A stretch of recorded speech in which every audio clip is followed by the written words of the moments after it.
Hallo, ich grüße euch ganz herzlich aus Paraguay. Ich bin Brigitte Fuselier. Hier am 1. Mai erstmal einen herzlichen Glückwunsch für alle, die arbeiten, sei es mit den Händen, mit dem Kopf oder sonst wie. Auf jeden Fall, ich wünsche euch alles Gute zum 1. Mai, dass ihr euch ein bisschen erholt. Und hier in Paraguay ist ja ein ganz spezieller Tag heute. Gestern war die große Wahl und da hat Paraguay mal wieder gezeigt, obwohl es viele immer nicht glauben von den Paraguayern, weil sie sie nicht kennen. Aber ich bin jetzt schon so lange hier im Land und ich habe mir sowas schon in die Richtung ein bisschen gedacht. Paraguay hat gestern einen sensationalen Umschlag gemacht bei den Wahlen, weil Amerika hat ja mit ihrem Botschafter ganz offensichtlich versucht zu verhindern, dass die Colorado-Partei weiter an der Macht bleibt und haben ja dadurch auch vorab mit zweimaligen Auftreten vom Botschafter, wo er den obersten Kandidaten, sagen wir mal so, den Präsidenten von der Roten Partei, Cartes, als significativo corrupto erklärt hat und dass er nicht mehr nach Amerika fahren darf, er und seine Familie, die ganzen Gelder beschlagnahmt hat, die ganzen Bankkonten etc. etc. und auch den anderen Kandidaten auch außer Gefecht gesetzt hat, dass dadurch ein anderer Kandidat drankam, um vor allem dadurch halt den Liberalen zu fördern, dass er gewinnt. Aber Paraguay hat sich anscheinend sehr stark auf den Schlips getreten gefühlt und hatte gestern die größte Wahlbeteiligung aller Zeiten. Also soweit ich mich erinnern kann, hat es noch nie über 60% Wahlbeteiligung gegeben.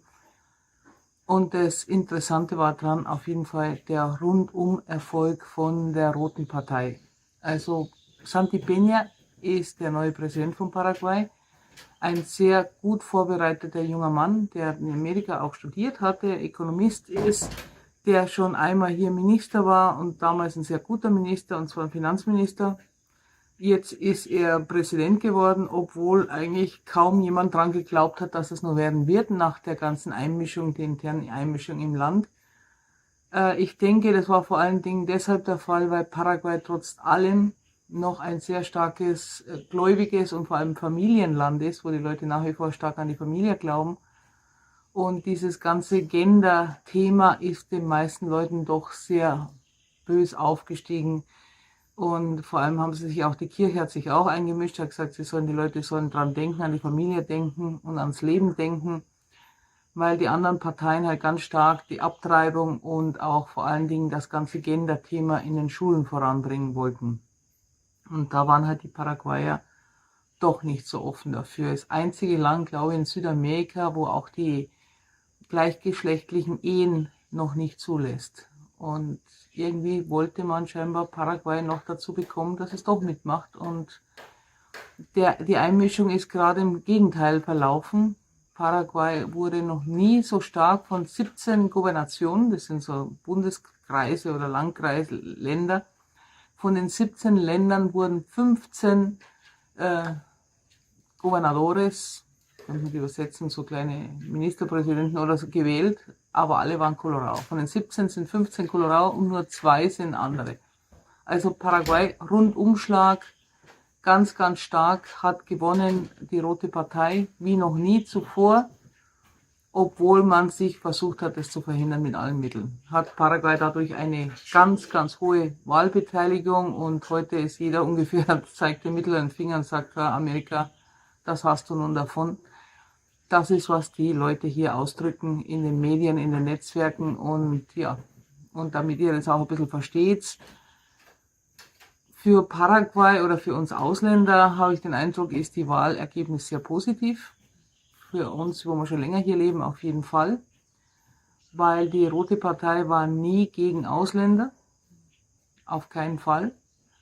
Und vor allem auch hat immer trotz allem alles eigentlich schon respektiert. Bayo Cubas, wo ein anderer Kandidat war, der ist eben gegen Ausländer immer gewesen, hat aber auch nicht gewonnen, aber hat trotz allem 24% oder 25% der Stimmen bekommen. Und der hat eigentlich auch den Sieg der Liberalen geraubt, sagen wir mal so. Der Plan der Amerikaner wurde durch den Bayo Cubas irgendwie zerstört, hat man den Eindruck, ganz massiv, weil er die Stimmen weggenommen hat. Weil doch viele immer gesagt haben, nee, bevor ich den wählen würde, der hat ja auch den Spitznamen Efraudin bekommen statt Ephraim. Fraude ist ja Betrug, Efraudin, könnt ihr euch selber ausmalen. Ich glaube, die Amerikaner haben dann falschen Kandidaten ausgesucht gehabt, der keinen guten Ruf hier im Land hat. Man muss einfach in die Vorgeschichte auch gehen. Was hat der Mann früher hier im Land gemacht? Er ist bezichtigt worden, er hat mehrere Anzeigen gegen sich wegen fehlender Gelder etc. Prozesse noch laufen. Und die Leute haben halt an das wieder gedacht, was er eigentlich früher auch war. Und ich meine, für Paraguay war das wirklich ein sensationelles Ergebnis. Vor allem hat Paraguay gezeigt, dass sie trotz allem ein unabhängiges Land sind und sich nicht beeinflussen lassen. Sei es jetzt mit EU-Geldern, wenn sie das Gender-Thema einführen sollten oder wollten oder nicht wollten. Auf jeden Fall haben sie es nicht eingeführt und haben auch die Gelder dann nicht bekommen von der EU, haben lieber darauf verzichtet.